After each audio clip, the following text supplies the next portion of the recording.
Warning, if you're easily offended, triggered, or considered a snowflake by your friends, you're listening to the wrong podcast. The views and opinions you're about to hear are raw, unfiltered, and without any regard for political correctness. I'm offended. Shut up. Longtime friends Scott, Will, Davey, and Jay dive deep into issues that other podcasts are too scared to talk about. No topic is off limits. All opinions are welcome. And there's nothing you can do about it. Unlike some other popular panel shows, you know what we're talking about. These four friends have no agenda other than to tell it like it is.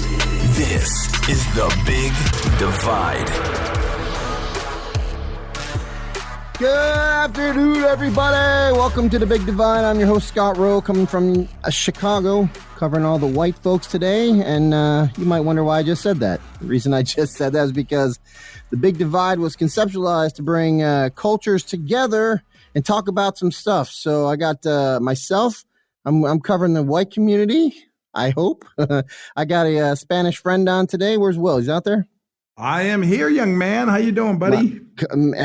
Hanging with the Spanish crew and Will Montes, who's covering that aspect of culture. And we got out of the East Coast, we got my friend Davey Robertson. You out there, Black Panther? I am here, man. I'm here. Excited. You got some vibranium laying around. You can send me. I want to see that. Man, I want to touch it. It's going to cost you a good penny, man. Now we know that he has a costume, Black Panther costume he sleeps in. So, and then finally coming in for the Jewish community, the chosen one himself. Hopefully he's got his yarmulke on. Jay, you out there? I am. I'm here, and I'm just humming along. Jay Abramovitz humming along. We started late because we can't figure out why you're humming. Jay's humming. So if you hear a hum, but I'm here and I'm ready to go. There he is. We love you. All right, so guys, and again, we come together, all these different three of my friends to talk about anything. Here's how this is going to work today. We're going to go through our mailbag first. Because we love our audience more than we love ourselves. Then we're going to cover topics. Each person should have brought topics to the table today. We're going to run through a timer on those. And when there's 1 minute left, you're going to hear this. And when the round is over and we're all battered and bloody, we got to get back to our training corners, you're going to hear this. The boxing bell. Cool. And before we get started, I just want to let you guys know that we've had some people ask us, well, how are you guys doing this without having jobs and stuff like that? Well, it's because we don't have jobs. We are actually real estate investors that all came together through this huge community of real estate investors that we work inside of nationwide. And we've had some people interested in how they could do the same thing. So if you are interested in learning how to do real estate wholesale, fix and flip, buy and hold, money lending, short sales, auctions, REOs, rentals, short-term rentals. If you're interested in paying your mortgage off early, we can help you do that, or your student loans, your car loans. If you're interested in changing tax directions, paying 2/3 less taxes, we have sources. We have professionals that can help you out. So just go to the Big Divide Show, bigdivideshow.com, not the big, bigdivideshow.com, and let us know that you're interested in that information. We can help you out. I'm saying that because people have asked, what the heck do we do? All right, so there you go. All right, let's dig in. You guys ready to go mailbag? I'm ready. Let's do it. Let's do some mailbag, baby. All right, so I'm going to go. We're digging in the mailbag. We got Sean Lilly again. Sean Lilly's, he's trying to catch up to Laura. He's going to have to trip her. He's gonna have to trip her, and so she doesn't. But here he is, Sean Lilly back. Which is better, guys? Star Wars or Star Trek? I'm gonna go with Star Wars, but only the first 3 episodes. That'd be episodes 4 through 6, and specifically the very first one in 1977. A New Hope. You like A New Hope? Yeah, that's it. That's the one. Okay, that's your favorite. Anybody else? I'm going to go with Star Wars only because I wasn't really a Star Trek. I didn't get into it at all. So I know that's probably people grasping their breath. But yeah, I was never really into Star Trek. So Star Wars for me. All right. Will? I'm like Jay, right? The original Star Wars were awesome. Star Trek, when it was on television, it was boring to me. I didn't get into it. But when I went to go see Star Trek in the movies, they were pretty good. Right? But when you're saying Star Trek, are you saying Star Trek Shatner or Star Trek Picard? Picard, Shatner, right? Shatner was Shatner. Boring. Did you ever see the Picard with you? Right, those were pretty that good. Was in the, but that's in the movies, right? I'm talking about the actual TV show. No. All right, never. I'm gonna say guy, isn't that the ball guy? Yeah. I love both. Right? Love both.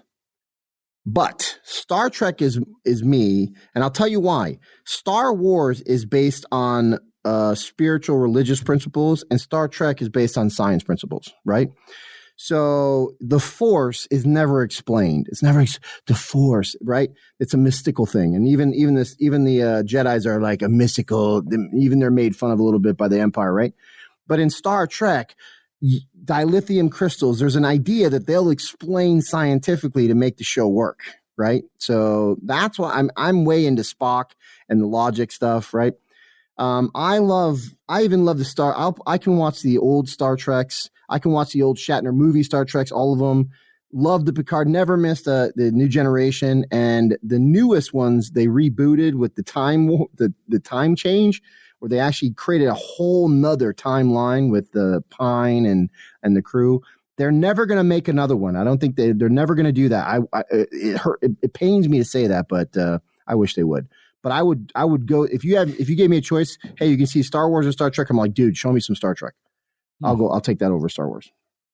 All right, second one, Sean Lilly again. So if y'all were professional wrestlers, what would your name be? Yeah. I'm sorry. Just the thought of me being a professional wrestler just. I'm just gonna read my name right here on the show today. Scooty Moody Blues. That would be me. Scooty Moody Blues. Well, if we're doing that, I'm the Black Mormon. Okay. Well, you know what? I love the question, Sean. So I'm thinking one of two names: either the most interesting wrestler in the world, or Jay the Jew Jitsu. I'm going to run a focus. I like that. So I'm going to run a focus. I'm going to run a focus group next week, and I'll make a final decision. I was debating whether I should ask that question or not, but you made it all worth it with that, brother. That's a good one, Jay. I like it. It was. Yeah. So I guess you guys prefer that to the most interesting wrestler in the world. Oh, totally, bro. All right. Absolutely. That's it. You come out. You gotta come. You hit the ring with like a spiked yarmulke, right? Yeah. Right. All right. So I don't need to run the focus group. We have it. That's right? great. Yeah. Oh man, you pull out you pull a chair out from underneath your robe. You can throw your hat. It's a blade. All right, yeah, there dude. we have it. Dude, that could be like a comic superhero. You could be like a Marvel like. Can I get a movie deal? That's what I want to know. Dude, I could so create that script. Oh. Okay. All right, Willie, last one. I don't know you gotta do that. Was good. Come on, Jay, that was funny. Come on, laughing. do it. I would have to think about lucha libre, the Spanish wrestling. So I'm going to say El Portorro Loco. He's definitely the crazy. Puerto Rican crazy one.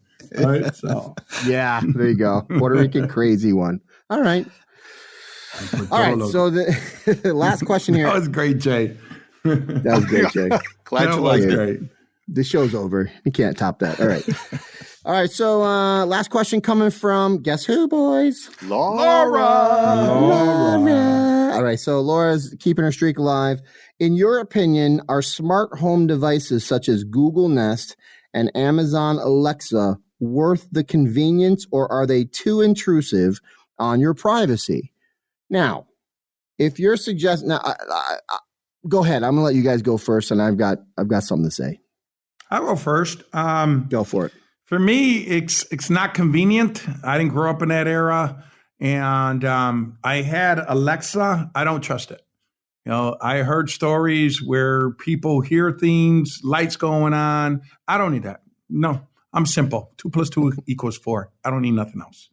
That's the way I feel about that. Yeah, I don't have the devices either. I know my daughter has one, but I don't have those devices, so I don't even use them to even really have an opinion on them. I know they probably can be intrusive, you know, a lot of information, but that's the age we're in, so it's like it's a give and take. You know what, Laura? I don't use any of those devices, but I think my privacy has been forever given up through the likes of Gmail, Google, Facebook. So at this point, who cares? By the way, I watched the Gene Wilder version of Willy Wonka last week, and I liked it. So the Johnny Depp version is on my list. Oh, okay. Yeah. You know what? I'm interested in your take on that. I'm not even going to give you my take until you watch the Johnny Depp one. So, all right. Well, give me some time to check it out. Yeah, check it out, man. And then we can talk about that. You saved your Jewish card. You saved your Jewish card there, though. Yeah, so. I wanted to make sure that wasn't going to get pulled. Yeah. Hey, Google. What is thebigdivide.com? According to the Adventure Company, North America's continental divides, the Great Divide, the most famous continental divide of the Americas. Yeah, I'm not worried about her anymore. But you know, the obvious thing is it's always listening, right? I mean, there will be times when we're having a conversation and the actual Google contraption on the table. My son's way into it, right? So he set it all up. He thought it was cool, and it's sitting in our living room, right? And it will pop up alive. I mean, if you do "Hey Google" on the phone, it just came up again.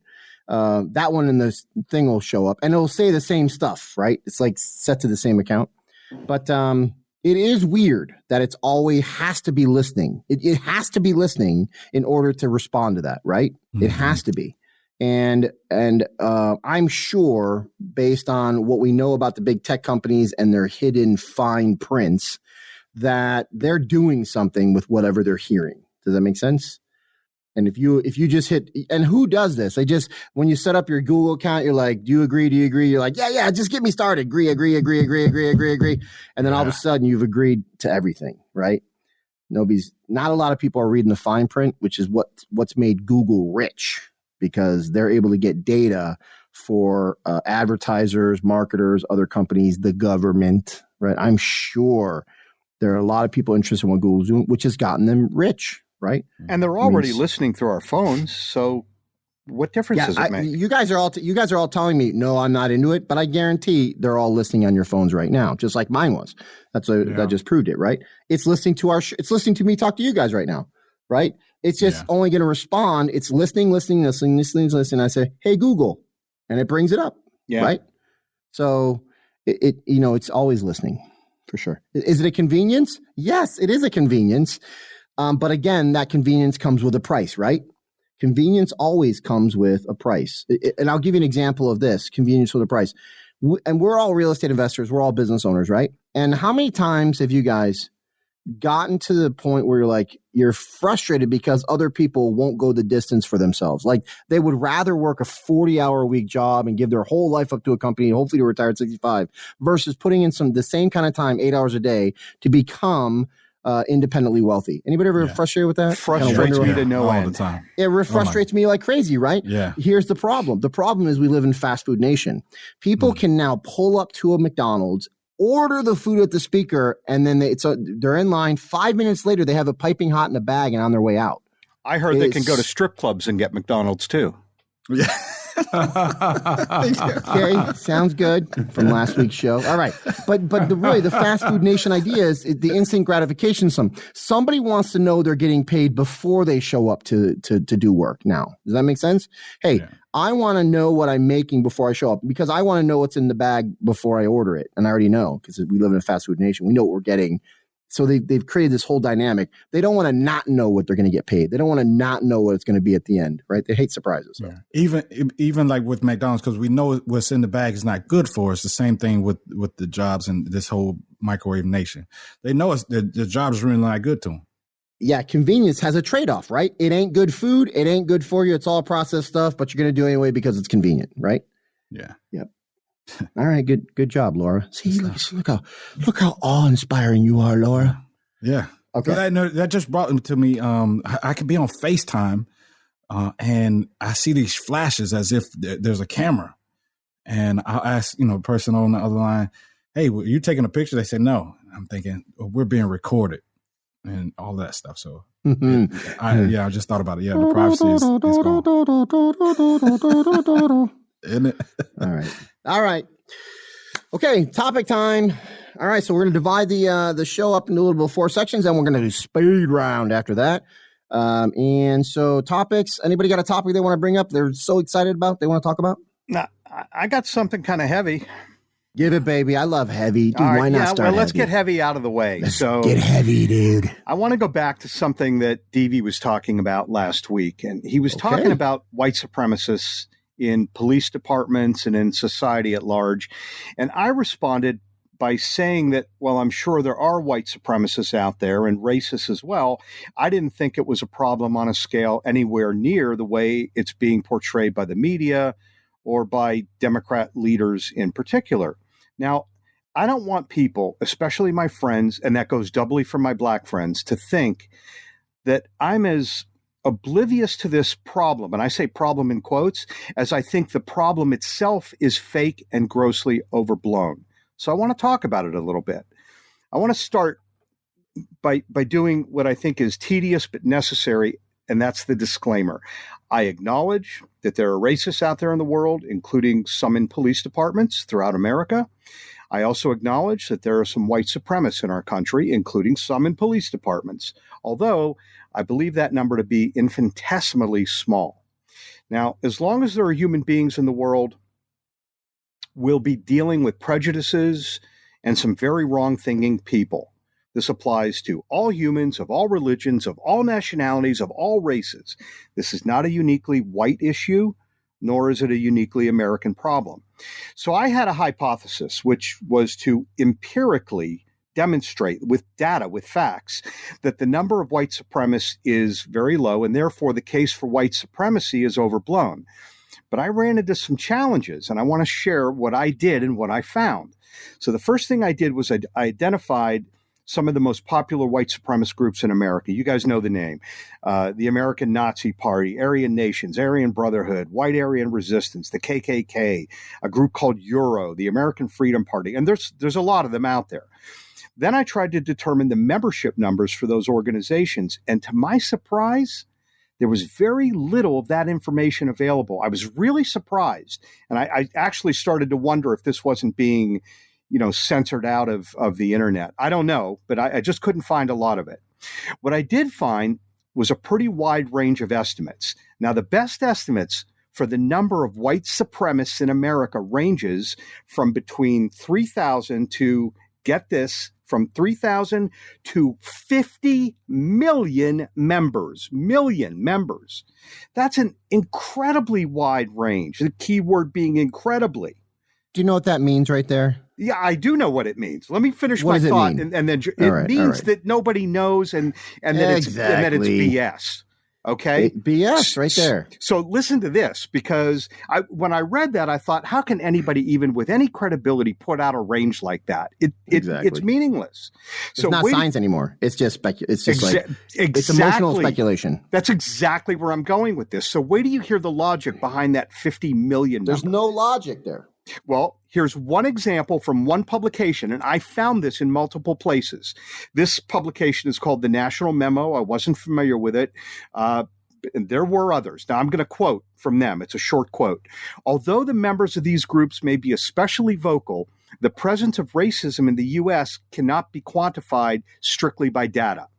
Nearly 63 million people voted for Trump. This was from the 2016 election, which means those voters were willing to accept and tolerate a racist, misogynist, xenophobe for a president, emboldening the small minority of neo-Nazis among them. Trump's own reluctance to condemn the neo-Nazis, they're referring to Charlottesville, has led some Democrats to propose a bill to censure the president, end quote. Now, can I just say something? Yeah, go ahead.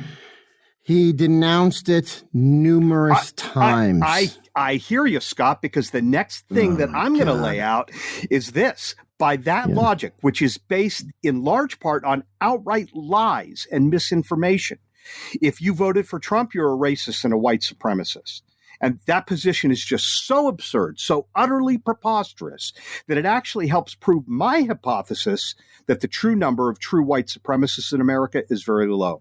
And I was shocked at how skewed the presentation of information is, and it's virtually impossible to get real information.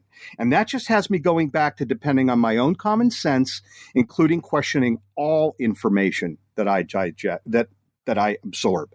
So, Devi, I'm respectfully challenging your position that white supremacy is a large and serious problem in this country, and I'm basing that on common sense and critical reasoning. I wish I could have brought hard data to prove my point. Lord knows I tried, but I can't find it. And if I can't find it to prove my hypothesis, then I challenge you to find it to prove yours. Gauntlet thrown. So first of all, I'll tell you what I appreciate with you, Jay, is that you took the effort and the length to do some research and go find whatever hard data. Most people don't even want to do that. I spent a lot of time on it too. Yeah, I know. I did. And you got so much other things to do.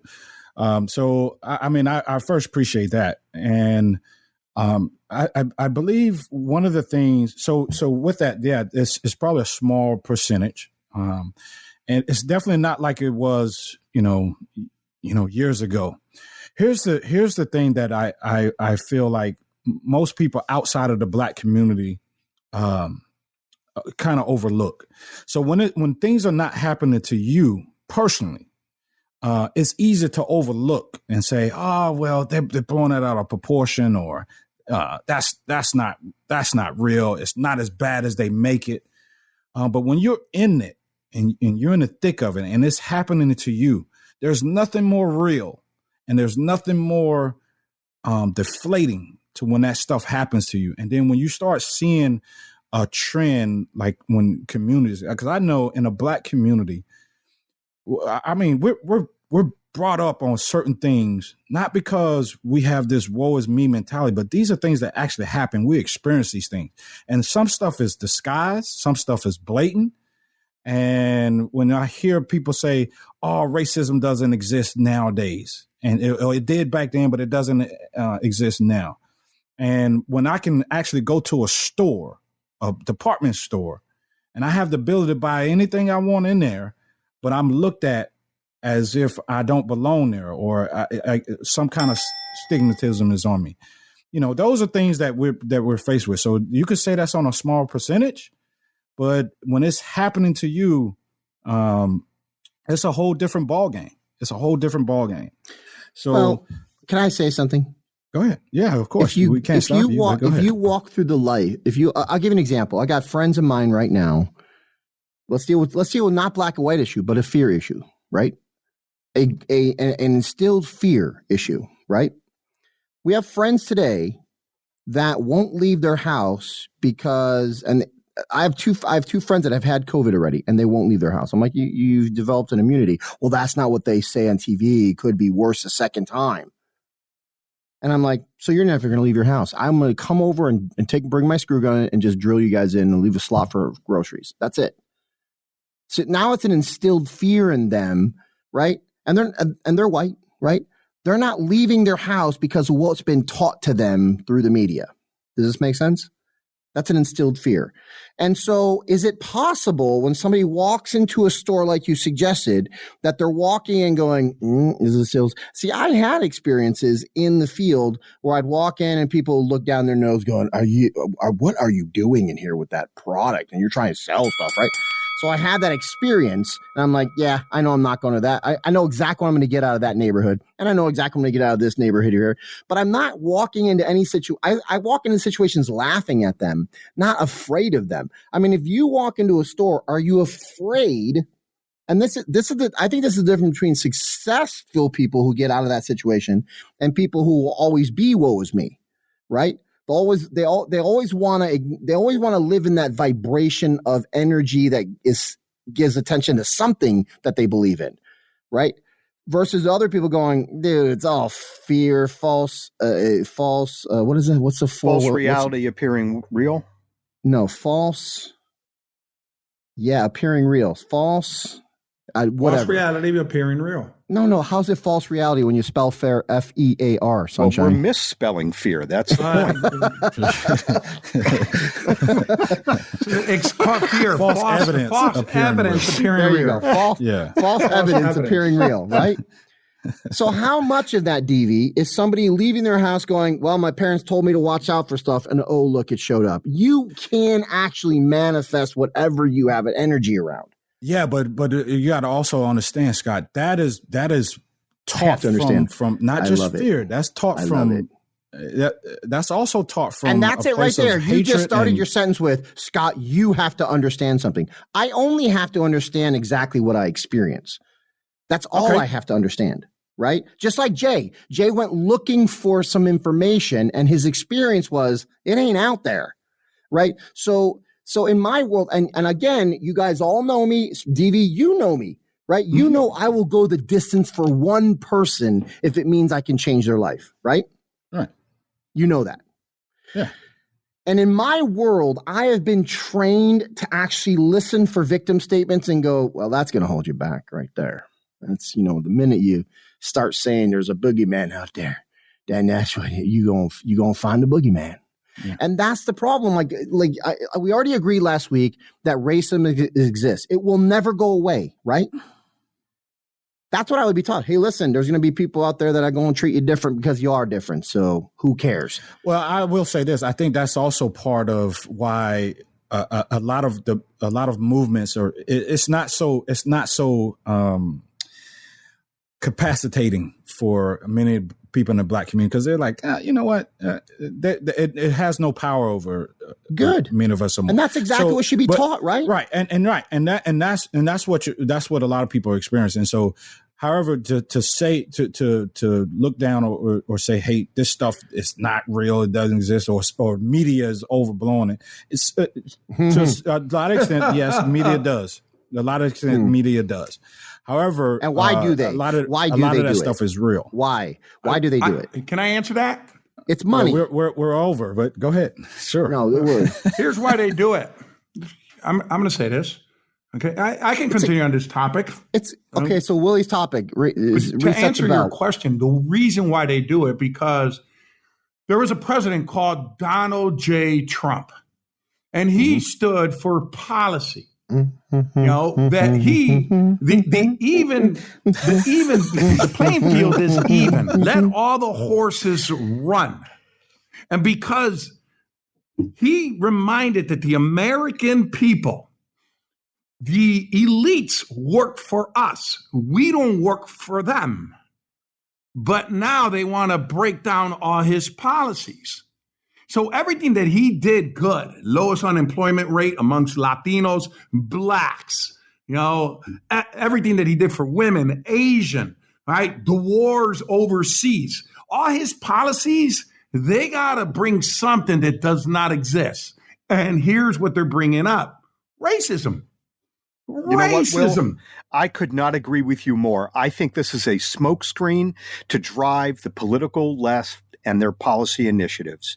Yes. And it renders down to money and power. But I could not agree with you more. Identity politics. Now, Scott, but let me say this. Scott, in the 90s, Scott, we were in New York.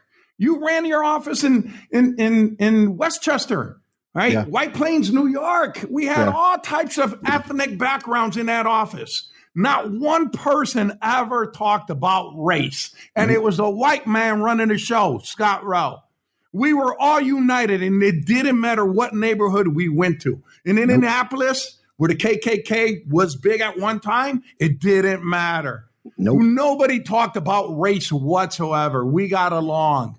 And in fact, ready for this? The guy that actually went to the territory that was supposed to be where the KKK started, which was Martinsville, Indiana, right? Mm-hmm. Like Marvin. The guy that went down there the most, his name was Mustafa Johnson. You think he was white? Does that sound white? No, I remember Mustafa. Well, Johnson does. No, Mustafa went down there. He says, "Yeah, man, I'm like," but now we've made it all up. It's now been revitalized because it's a freaking moneymaker for race baiters. Bingo. Now, Bob Woodson said it. He said it best on Tucker. All right. And they're talking about equity, right? Instead of equality, they're talking about racial. And here's what he exactly said when it came to equity.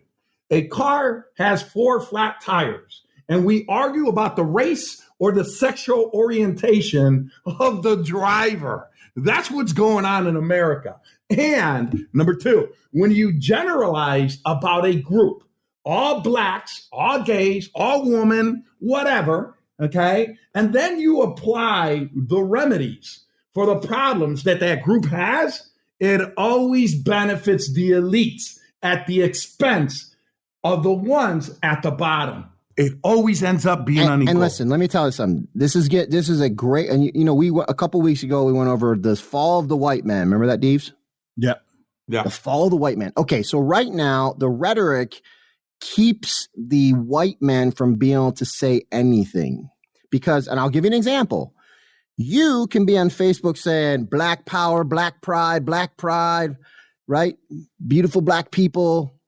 Replace all of those black words with white right now, and on Facebook. Just do it on Facebook. But why is that though? Why? I mean, see, here we go. So now you're about to justify an inequality. You realize that, right? Okay. I mean, but why can't we? Could you agree? This is logic. This is math. Yeah, I'm asking you a simple question. Yes or no? I get it. Right. Are you about to justify an inequality? I know. I'm just going to make a point of this. Sounds good. You're saying, okay, I can be on Facebook and I can say all this black pride, right? Yep. Because it was black pride, it was stolen, black right? Power, black pride, black power, right. Beautiful black people. So do you? I love my black people, right? You can say it all day long. Black is beautiful because again, so it's like you want to erase. You just want to say, hey, you're supposed to get over 450 years, right? Just like that. No, I'm not saying anything. I'm saying the rhetoric today is more accommodating. And when I say you, I'm not talking every other you race but white. You cannot put white anywhere because if you do, you will be demonized. See, so here's the thing, though. So I'll say this: black people don't want white people to feel less prideful. We don't say, hey, we're not ever saying, hey, you can't be proud to be white. You say that. Listen, you say that. But if on Facebook I said white power, white pride, what do you think? What do you think my black friends would say? Some of them might have a problem with it. Hey, exactly. Hang on a second, so DV. I'm with you. DV, I have to take issue with what you just said. If I heard it right, you said black people don't want white people not to be prideful. Did I hear that right? No. I'm saying we don't want you to not feel that you can't be prideful. Got it. And here's where I take issue with that. White privilege. When somebody throws white privilege at me, that's telling me, sit down, you're white. That's telling me not to be proud of it.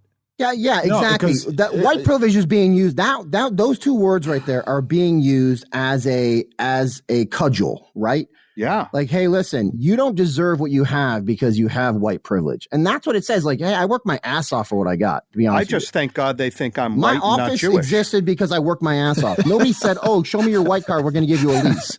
Right? What's the difference? White people and Jews. What's the difference? Well, listen, can I share? Let me share this with you guys because I found this enlightening. I did not realize this.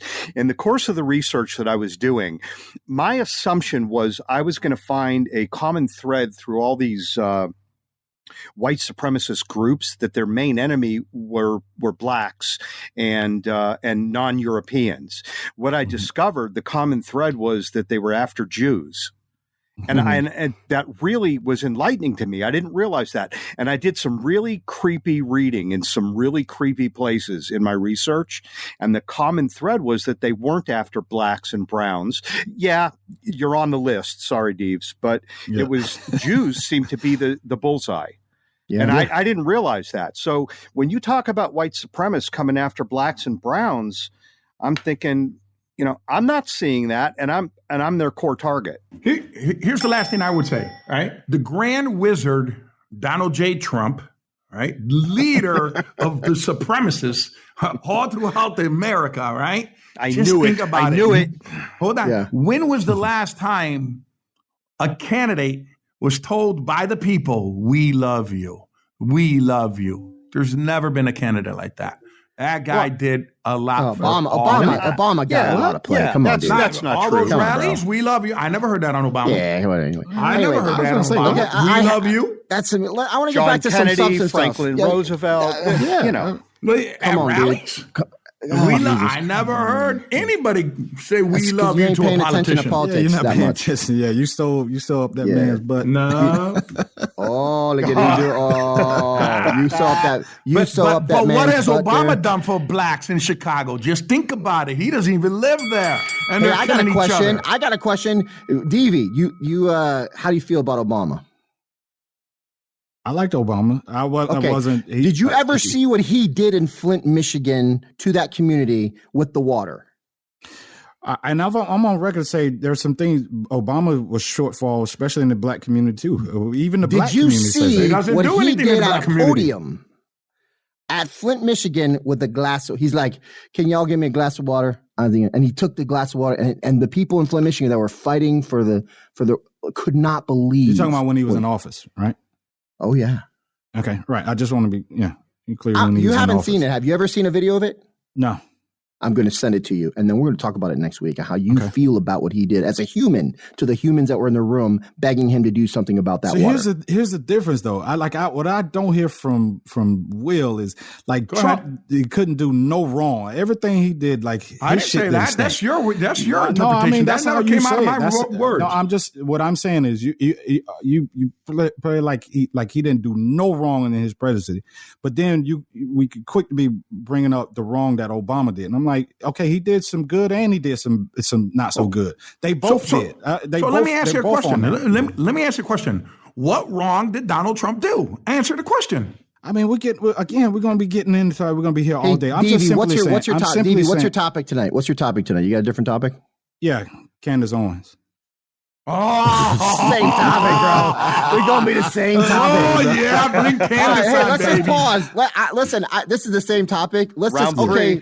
Round three. We're going with Dee. Bring up what you got to bring up because I want to say something about something. Go ahead. I think it's going to fit in perfect. Go ahead.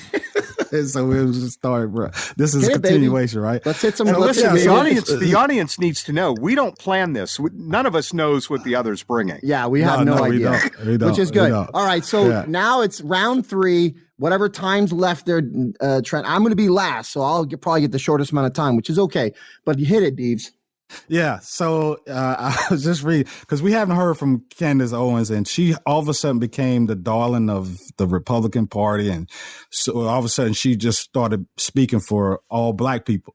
And I wanted to know how you guys feel about her and what the things that she says because many of us feel like she is self-hatred and she's all about the Republican Party, and especially Trump.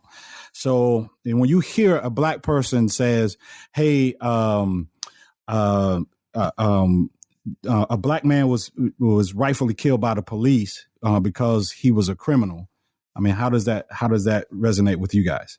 Well, I don't think she ever said rightfully. She might have said justifiably. She never said that. Exactly. And here's another recording. Okay, let me say it this way. Let me say it this way. You should have brought the recording with you.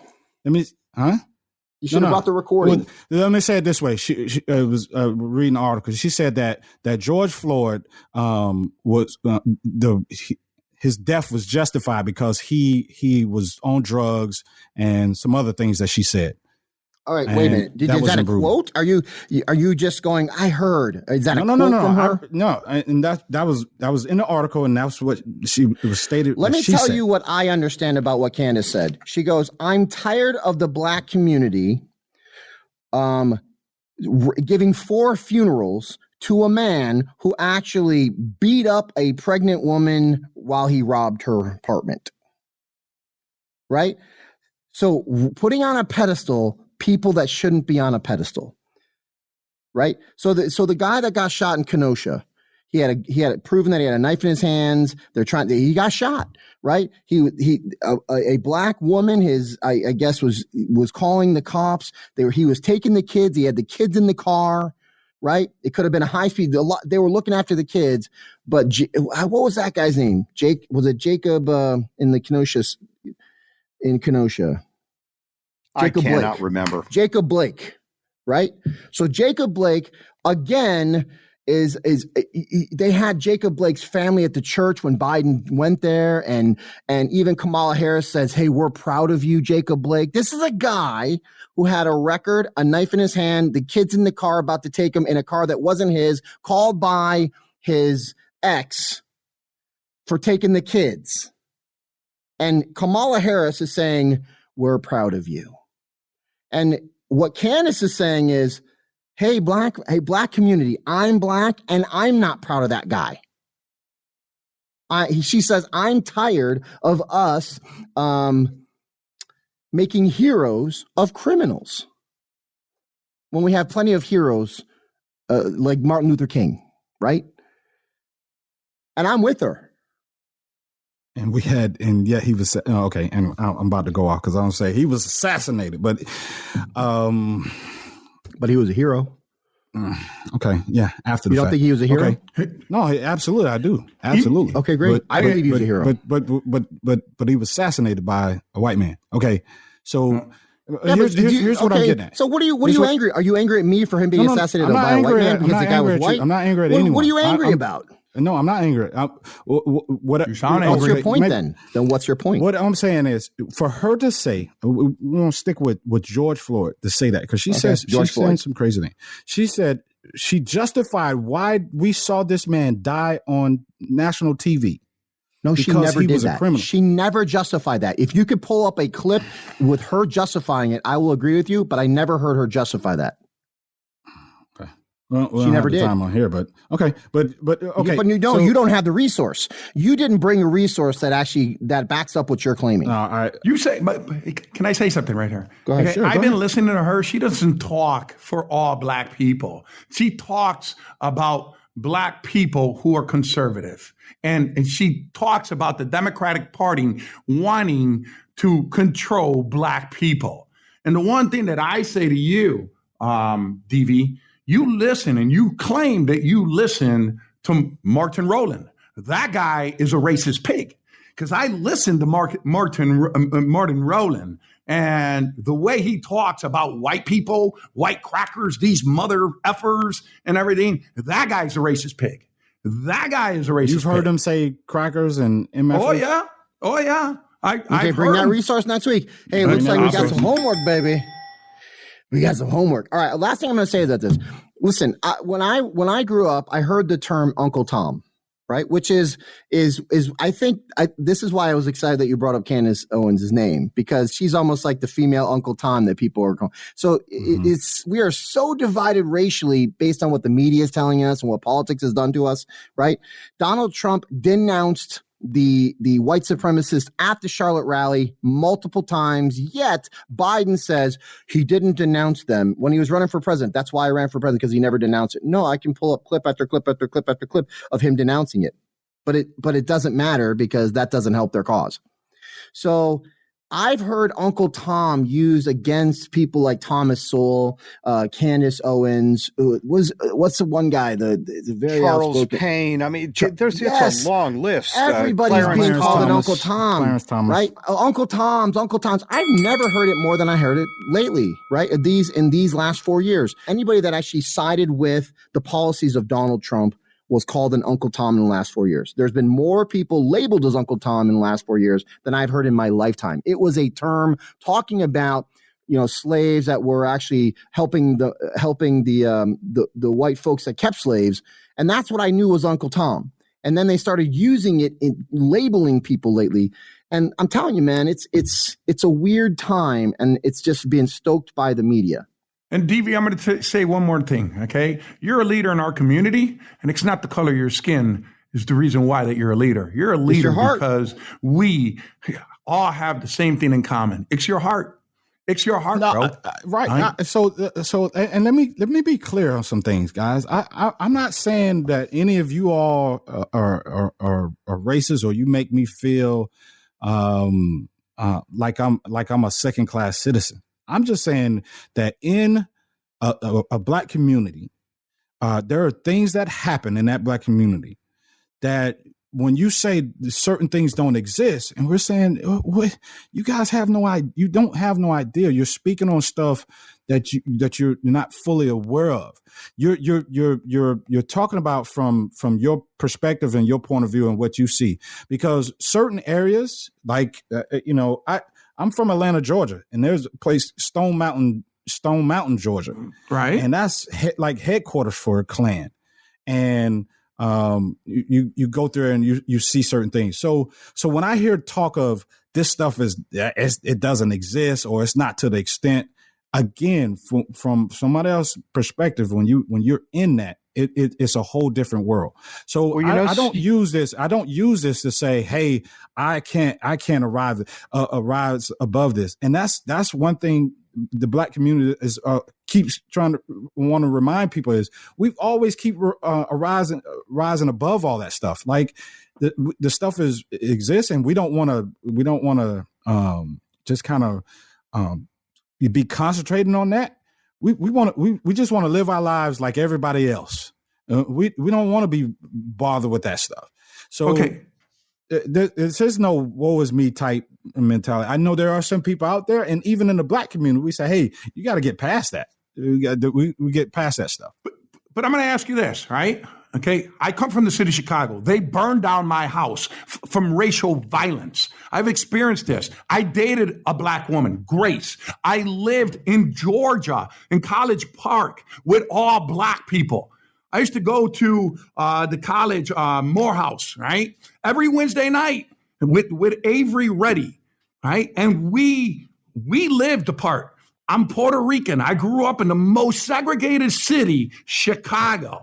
What white people are going to Black neighborhoods and killing Black people? It's not existing. And see, when you say stuff like that, when I hear stuff like that, so you say Black people killing Black people, the Black. No, wait a minute. Listen, I grew up in a white. Go ahead. Okay, so you all act like white people don't kill white people, like Chinese people don't kill Chinese people. We don't hear Chinese on Chinese crime, yet it happens. We don't hear Jews on Jews crime, like it doesn't happen. But you all label Black on Black crime because that and you could, and this probably could prove your point because the media puts that out there. But when you all say that, like we're the only ones that have. All right, here's a stat. Inside the races where they're killing people. I got a stat for you. That is not very pleasant to hear. Pleasant. Ready? Here's a tough stat to hear, even say, right? Mm-hmm. FBI stats. Half of the murders committed in America are committed by 6% of the country, which is Black males, per the FBI. DV, what's your why? Okay, it could lack of resources, Who's being killed? Who's being killed? Who's doing the killing? And why is it happening? That's my topic, Tristan, right now. So I'm going to continue on so let's do this. So hit the timer, and then when the timer goes off, the boxing timer goes off, then we're in speed round. We might be coming up on that, but here's the topic. Let's continue with the topic. I'm glad we're talking about this. This is exactly why the show is designed to get the talking about it is the key to getting solutions, right? And hearing each other. Exactly. So going to that, yes. So the Blacks, right? And you're saying why? And a lot of that is. So would you agree that it's mostly Black on Black crime? Yeah. Okay. So it's Black people because Black on Black. I'm asking you a question. It's a yes or no. This is yes. I'm not trying to insinuate anything. The reason that you hear Jewish killing Jews and whites killing whites and Hispanics killing Hispanics, yes, but not predominantly as far as the number in America. Most of that is 6% of the country, almost 50% of the murders. Who's doing it? Right. Who are they killing? And why are they killing them? Answer those questions in order. In order. Okay. Who's doing it? So Blacks? Black men. Okay. Black men. Who are they killing? Black men. No, I'm not saying that. The FBI is saying that. Right. Okay. I'm with you, Scott. Let's go. Let's roll with it. Who are you saying that? So the first one, if I give you that stat, who's doing it? You just said it. So we just said Black. Do you agree? Okay, Black Do you men. agree? Do you agree? Okay, I agree. Okay. Do you agree that they're killing Black men? Yes. Okay. Do you and why are they doing it? Your next question was why. This is the why part, right? Right. Because this is where you get to solutions. Yes. Okay, go. So part of it is programming and what we've been taught, and other is poverty-stricken areas, lack of education, or the lack of good education opportunities, resources.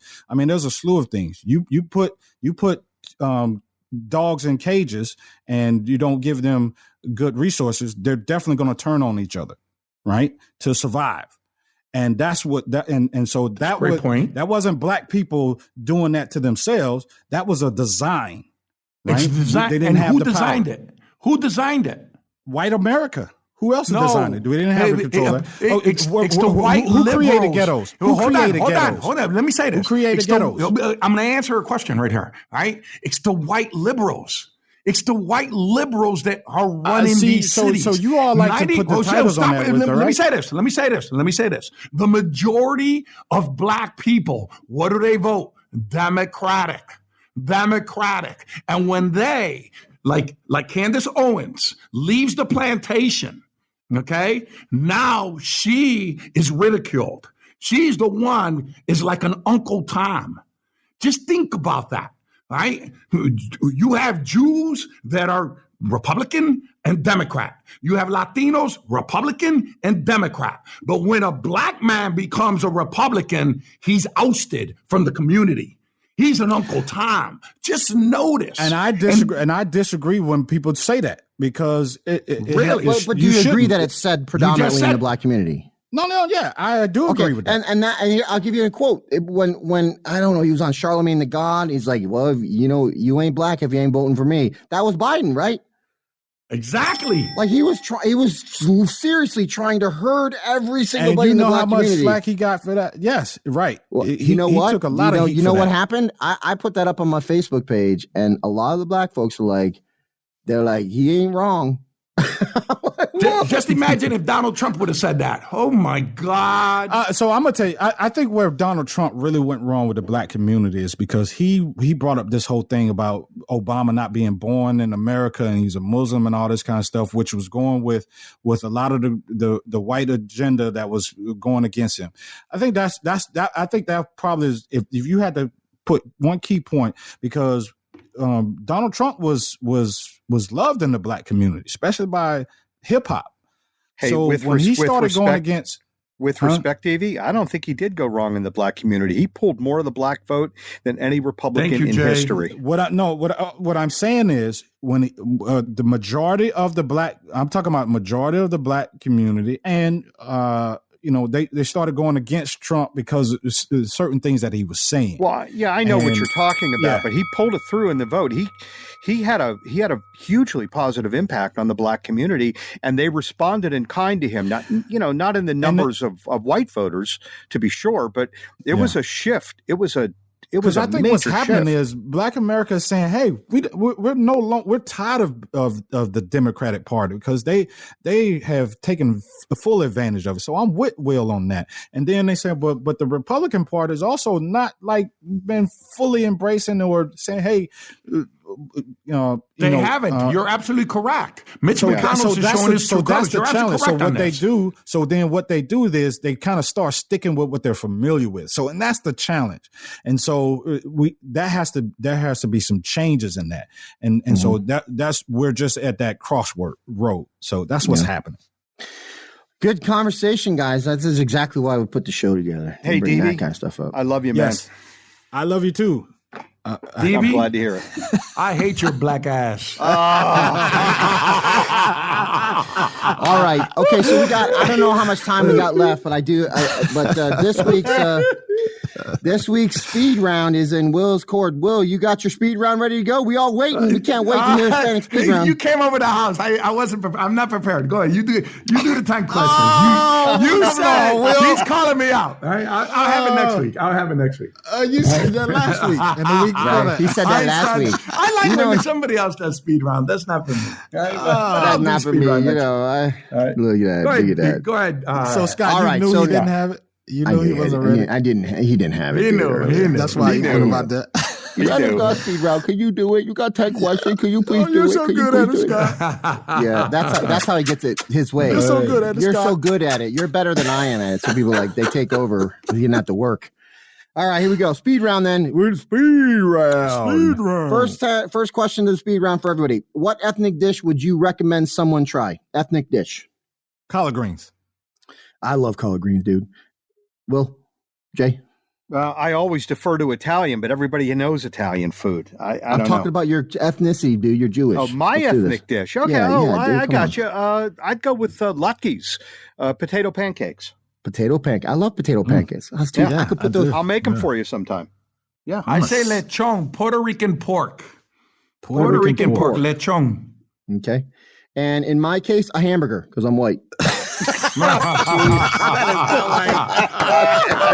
right, here we go. Here we go. All right. What was your favorite Biden era policy? What is your favorite Biden era policy right now? So, what has Biden done that you liked in the last couple of weeks? Oh, I like that he opened up the borders. Well, that's my favorite of everything that he's done. So yeah, because all the rest of it is so detrimental. That's like the least. Right. All right. Yeah. Anybody else? Come on, Deej. You got something that he's done so far you like? I hadn't been following at all, really. Willie? Nah, the guy's just now disgusting. No policies that I like. I got nothing, dude. I got nothing. He's destroying stuff. All right. Least favorite Biden era policy. So in the last couple of weeks, what's he done that you hate the most? I dislike that he opened up the borders. You did. Well, I got nothing. He destroyed the pipeline. That's my least favorite, man. Immediately, he's like, "Hey, we were oil independent, baby," and he destroyed jobs. He destroyed. I'm actually there too. That's going to have huge impact on foreign policy. Huge, bro. Huge. You know, and one more thing. I'm sorry. They invaded Syria again. They're back in Syria. He did that the first day, and nobody knows about it. They're not even talking about it. How about war? I mean, I'm not a fan of Biden. No. I'm not a fan. You voted for Harris. Okay. Place to visit before you die. There's one place on the planet that you got to go to you've never been to, and it's on the bucket list. The one place. Nigeria for me. Okay. You know what? It might just be Jerusalem for me. That was never on my list, but it might be that. Egypt Rome for me. I will go to Rome right now. Rome. I'll get there before I die for sure. But if it was today was the last day, Rome, it'd be Rome. Will he be Egypt? Yeah, that was all ethnic, man. That was all ethnic. That was all ethnic, wasn't it? Yeah, ethnic. Okay, ethnic. Favorite actor, actress. Who's your favorite actor or actress? Oh. Are you asking for two? Are you asking for two, an actor and an actress? For me, Michael Fassbender. I'm going to go with Will Smith and Cicely Tyson. R.I.P. with Cicely Tyson. I was just asking for one, but you got two. Okay. Because you privileged. Because she passed away. Go ahead. Black privilege. Okay. I say Robert Downey Jr. Downey Jr. Oh, that's a good one. It pains me to say it these days, but I have to go with Robert De Niro. Oh, dude. Kidding me, though? No way. You asked about his acting. I get it. Okay. 6. One movie that you could watch anytime. It's on. You could watch it to the end. It's just on the TV. You sit down, you watch it. You've seen it plenty of times. One movie. Forrest Gump. That's a good one. Casablanca. Nice. Coming to America. Always your straight answer, bro. Always your answer. Mine is Gladiator, dude. I could watch Gladiator anytime. Oh, that's another good one. Wow. Favorite TV show right now? Like you can't wait till it's on. You got it DVR'd. You can't wait. Ghost Power Book 2. I think I'm saying that right. Yeah. Ghost Power Book 2. Love it. I'm such a nerd. Tucker Carlson. Okay, it's a show. Okay. I've been watching the political shows, but I got to say 2.5 Men, funny as all hell. Wow, the original one with Charlie Sheen. Yeah, for me, Curse of Oak Island, man. I'm like so into it. I just cannot wait to the next episode. Curse of Oak Island. All right. Suggested binge watch. You got a whole season you could watch. You tell somebody, hey, listen, you should go watch this nonstop until the end of the season. We're going through Downton Abbey now for the second time in 2 months. Are you kidding me? It was amazing. Love You're doing it twice. Oh wow. Yeah. Because I fell asleep through a few episodes. Had to catch up. Who else? Binge watch. Yeah. The Walking Dead. That's me. I'm gonna go with it too. Yeah, The Walking Dead. Listen, if somebody asked me, hey, do you have a binge watch I should watch? I would go with Hannibal. It was a few years ago. There's only 3 seasons. Hannibal, if you watch that thing, the best writing I have ever seen in TV, my life. All right. Favorite class when you were in school, your favorite class? Like you didn't mind going, you actually looked forward to going. Economics. When I was in high school, it was biology. It was sex conversation all the time. I was a freshman. Wait a minute. Class. Biology, sex conversations in biology? Yeah, but no, we had so much fun that sex was the topic all the time, right? So It was great. Somebody should check on that teacher right there. It was great. It was awesome. Who is she taking home? Was she hot, Will? Was she hot? No, it was a he. The teacher's he. Even worse. Who is he? All the girls and the guys in Willie, the class along with him, and we had a great time. Let me ask you a question. Did he ever invite you over? Oh, God. See his stamp collection? Geometry for me. Really? Yep. And maybe I'm an idiot. PE, dude. I love dodgeball, hockey, dude. I get to PE, dude. I was a sports nut. All right. I was into trapezoids. Okay, 10. Last question. Favorite championship event? Only one. Like something happened, some championship you watched. You're like, dude, that was so awesome. I'll go first. 1980 USA hockey team, the Miracle on Ice. That was awesome. Okay. A specific event. The first time the Steelers won the Super Bowl, I can't remember the year. 73, maybe. Was that the Immaculate Reception? I don't know. It was Terry Bradshaw when he was just coming of age. Okay. Game 7, 2016 World Series. Cubs come back, it was an emotional roller coaster that day. I was yelling at the television, and I could see it. I mean, if you're a Cubs fan, dude, that's huge. Yeah. The best of the best of the best. I can't believe I'm going to say this. I can't believe I'm going to say this, but when the Atlanta Braves lost to the Yankees, because that was a hell of a series. I think it was 91. I believe it was. 93. It was 93. Yeah. You seeing your team lose was your favorite championship event? No, not favorite. It's just one. That's weird. That's why I say I can't believe I'm saying it, but that was a hell of a. Explains a lot about you. You bipolar. Chipper Jones was he was awesome. Chipper Jones. That whole man, the Braves pitching staff with Maddox and oh my goodness, that pitching. They were that's great. the best pitching staff ever. I've had too many heartbreaking games with my home teams, man. Falcons, the Braves. Oh. All right, guys, it was a good show. I think man, it was a tough one today. Heavy show today. Good job, Jay, starting off the heavy. Man. It was good. I thought it was a good, robust conversation. Dude, all around. I think if more people did this over kitchen tables, then the world would be better. To be honest with you, I hear you. Get to an understanding. I agree. All right, guys. Isn't that the point of it, Scott? Isn't that why you put this together? This is the point, right? bro. It is the point, absolutely, and that's the goal. All right, hey guys, thanks for joining me. Again, if you want to get to BigDivideShow.com, leave us some mailbag comments. We will always get to your stuff first. You make you a star. BigDivideShow.com or the Big Divide on Facebook. Panelists. Vote for your favorite panelist. Tell us who your favorite host is. Give us some topics, man. We'll always go with yours first. Hey, boys, thanks for joining me again. Good show. Any parting shots? Happy birthday, Nancy Rowe. Oh, happy birthday, Nancy Rowe. My wife turns 50. She's got an ARP card now coming her way. So she is 50. And she's going backwards. Like it looks like I'm gaining 2 years for every one that she loses. So it's looking good. You're starting to look like her dad, man. Yeah, right, dude? Absolutely. All right, guys. Thanks for joining us. Tristan, thanks for helping us. We'll see you guys next week. This has been The Big Divide. Don't forget to subscribe for your weekly dose of unfiltered and unapologetic conversation. Done and done. And of course, share this episode with all of your friends. Well, maybe not the sensitive ones. You apologize right now. Do you have a question, topic, or opinion that you want to hear discussed? Go to BigDivideShow.com and tell us all about it. Or simply look up Big Divide on Instagram or Facebook and send us a message.